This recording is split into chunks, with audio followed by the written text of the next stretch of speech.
receive digital radio.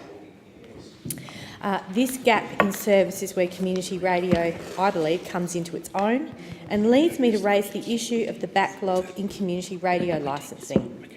I have 5 community radio stations in my electorate with long-term licences and 3 with temporary licences.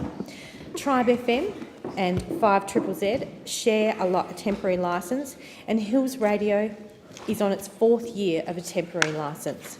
These stations are not alone in their desire for a long-term licence.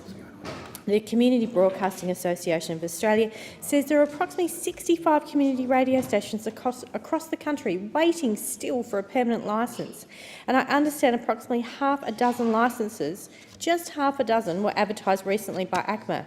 This is the first group of licences to be advertised in many, many years, and they are in areas that are fairly easy to regulate.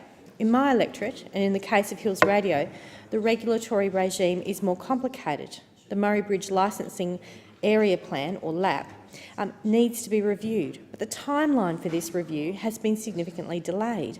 Bear in mind, Murray Bridge is 46 kilometres away from Mount Barker, a community very different to the Adelaide Hills, and the people of the Adelaide Hills rarely travel or work in the Murray Bridge area.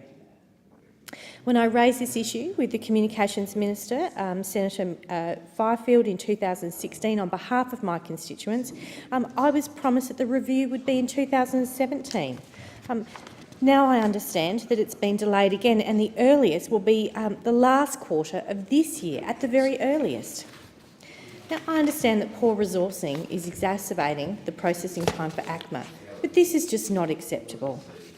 How can it be that government provides support, and it's reported that they provided $30 million to Rupert Murdoch and Foxtel, and how can there only be crumbs available for community radio?